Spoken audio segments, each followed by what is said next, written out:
Hey guys, what's going on? Anthony here with Pistons Talk. Hope you guys are having a great day so far.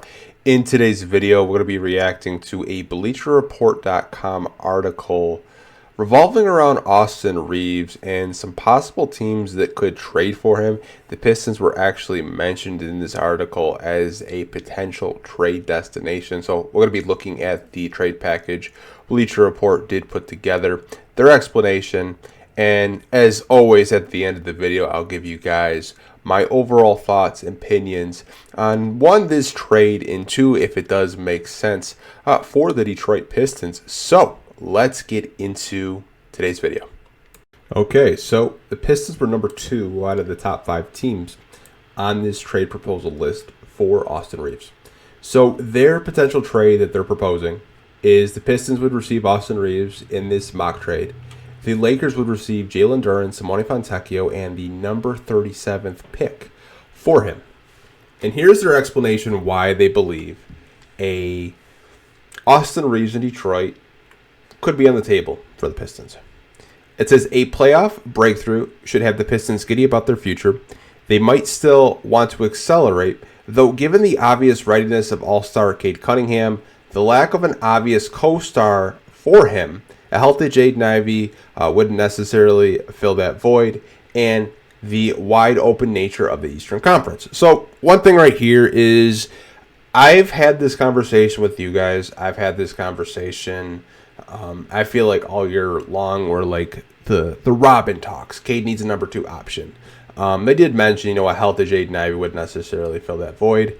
For what it's worth, Jaden Ivey, I know it's a 30-game sample. I know it's not a lot of games to go off of this season, but he was putting up 17 points a game, shooting 40% from 3. Now, does he shoot 40% from 3 for, playing 70-plus games this season? I'm not entirely sure, but I just kind of want to, tread carefully with these, second option conversations. But, they start off the article talking about getting Cade another 2 option. So they're going to say, could they see Reaves as a missing piece of their offensive puzzle? They have to at least consider it. Other than Cunningham, they didn't have anyone average even 16 points in their first-round loss to the New York Knicks. Reaves, who's had a tendency to slow down in the postseason, has averaged better than 16 points in all 3 of his career playoff trips. Reaves is a good enough shooter to share the floor with Cunningham and a clever enough creator to keep the offense moving without him. The fact that Reaves is a plus shooter from distance should look especially appealing to Detroit, since they have non-shooters in its young core, Asar Thompson, Ron Holland, and the net shredders among its free agents, Malik Beasley and Tim Hardaway Jr. Only the Lakers know whether Duran qualifies as that impacting big thereafter, but they did give him a look before the deadline. With his bounce and underrated vision, he could be a dream pick-and-roll partner with LA's creators. Fontecchio struggled this past season, but he's a dead-eye shooter in the 2023-24 season, and 134 threes at a 40% clip. Okay, so there's a lot to kind of dissect into this portion of the article. So, they pointed the question, could the Pistons see Austin Reaves as a missing piece to their offensive puzzle, and mentioned that not one Piston averaged 16 points a game in their first-round playoff series against the New York Knicks. So there are 3 takeaways I have from reading this short article from Bleacher Report. The first takeaway is the Jaylen Duran conversation from a Lakers perspective. The second takeaway is the Austin Reaves conversation, and do the Pistons covet a player like Austin Reaves, and do they feel he could be a consistent number 2 option next to Cade Cunningham? And the third takeaway is the process of this trade. The trade itself, trading away a Jaylen Duran, a Simone Fontecchio, and the draft pick for Austin Reaves. Is that fair value for the Detroit Pistons? Okay, so let's get into these 3 takeaways. Let's start with the Jaylen Duran conversation. No secret that the Lakers were trying to get a rim-running big. They tried to trade for Mark Williams, failed his physical. They called about Jaylen Duran, but there was no real report of what the Lakers offered the Pistons, I'd assume it was a very short conversation with Trajan Langdon and the Pistons front office, but that is something to keep an eye on, that the Lakers are looking for a rim running big. Now, I think if you look at the roster after they did trade for Luka Doncic, Jaylen Duran is the type of center, I believe, that they would love to pair with Luka and LeBron. Just imagine the lobs that Jaylen Duran would be able to catch from both of those guys. I feel like there'd be so much space for Jaylen Duran to operate because you have two ball handlers in Luka and LeBron, just having so much of the defense's attention where they wouldn't really be focused on Jaylen Duran as much. I think just from a Lakers perspective, I could see why you're looking at rim running bigs like a Mark Williams, like a Jaylen Duran, because they make a lot of sense. And they're on rookie contracts, and you want to kind of get a deal for these guys. The only problem with the Duran conversation is he's extension eligible, and he's probably looking to get paid. So don't really know what the Lakers would value with Jaylen Duran, when those negotiations do come up for a new contract. So that's the first takeaway. Obviously the Lakers probably still have interest in the Jaylen Duran. Okay. The second takeaway was the secondary option conversation. I feel like we've had this conversation in YouTube videos, on the podcast, ad nauseum. And I think my stance has stayed pretty consistent with you guys. As of right now, as the roster is constructed, I want to repeat that. June 20th, before the draft, before free agency, because who knows, man. Crazy things happen every summer in the NBA. Jaden Ivey is the number 2 option as this roster is constructed right now. Things could change. I'm just saying that. Things can change in a blink of an eye. But right now, Jaden Ivey is the number 2 option. Now, he was not available for that first-round playoff series, as Bleacher Report pointed out that the Pistons didn't have a player average over 16 points a game in the playoffs against the Knicks. Now, the Pistons had Dennis Schroeder play that Jaden Ivey role, and he had really big games. Really big games in the playoffs for the Pistons. I would say he was one of their better, playoff risers in terms of just the veterans that stepped up.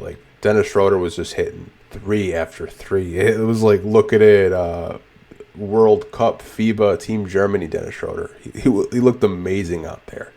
Tobias Harris had his moments. Tim Hardaway Jr. Got hot, but then he got back to his inconsistent ways, and Malik Beasley as well. So the Pistons didn't have a true, quote unquote, consistent number 2 option to, pair next to Cade Cunningham in the playoffs. That is a fair statement by Bleacher Report, and is a good question. Do they look at that and say, look, well, maybe an Austin Reaves would make sense for us? Okay. Now, the final point I want to talk about is the process of this trade. Looking at this trade as a Piston fan, let's go over it. So you're losing your starting center. You're losing a rotational piece in Simone Fontecchio. And you're losing your only draft pick in this year's draft in 2025. So as a Piston fan, if I were to make this trade, I would have questions. And the questions I would have are, who's going to be the new starting center? Who are you targeting to be that new starting center? And 2, what happens with Jaden Ivey long term? Do you still view Jaden Ivey as a starting 2 guard next to Cade Cunningham? Do you view Jaden Ivey more as a 6-man off the bench? Those would be the questions I would have with a trade like this. And to me, I think I would rather just kind of roll with Jaden Ivey and Jaylen Duran. Tech's got 1 more year on his deal. Maybe he can kind of bounce back and have a better season. And who knows what the Pistons could get with their draft pick this year. Could they trade up and, get a guy that they feel could really help them? I'm really hoping that they do trade up in the first round and maybe target a guy like Rasheer Fleming maybe a Ryan Kalkbrenner, maybe a Maxine Renault. Like, who knows? Like, I think there's a lot of guys in the later rounds, especially like around 20 to 28, that could really help the Pistons in their front court areas, especially at the power forward position, and maybe you carry a third string center to kind of learn and grow under, as you have Isaiah Stewart and Jaylen Duran as your main centers. That's just me, though, you guys. I just kind of look at this trade, and I think this would be a trade where it's kind of a panic move, because you would feel that you don't really think Jaden Ivey could be the same player after suffering that injury. I happen to think he'll be fine. I think he could definitely get back to playing the way he was playing last season, maybe even improve more as a defender, improve more as a 3-point shooter. Like if he comes out and he's shooting anywhere from like 37 to 40% from three again, and they're playing more consistently, him and Kate, I should say, putting at least 65, 70 games together without any injuries or lineup substitutions, which I don't think JB would do. I think I would rather roll with Jaden Ivey as the 2 guard next to Cade Cunningham and that number 2 option. That's just me, though. I know there are some people in the fan base that want to accelerate this. They don't want to be left behind because Orlando made a move in the East, and they want to kind of keep up in terms of adding talent for talent, and not being left behind in the Eastern Conference playoff picture. I still think the Pistons, even before we have free agency and even before we have the draft, I think just the core that they have, they're still going to be in the playoff picture next year. For a trade like this, just the process of the trade, I think this favors more of the Los Angeles Lakers than it would actually favor the Detroit Pistons, because you're getting a lob threat, a rim running center for the Lakers, for Luka and LeBron, who's going to be, I think, 22 maybe by the time the season gets underway. You're getting a rotational piece in Simone Fontecchio that can come off your bench and shoot, and you're getting a second-round pick. I think for the Pistons, this is just kind of overvaluing maybe a Austin Reaves. But let me know in the comment section what you guys think of this proposed trade by Bleacher Report. Would you make this trade, or would you just kind of hold on to the core that you have and let these guys kind of grow for another season and see if they develop and take the steps that we think they can possibly make, and keep growing and developing together? Let me know. Talk to you guys down below in the comment section. Like always, hope you guys are staying safe. Take care. I'll see you guys in the next video. Peace.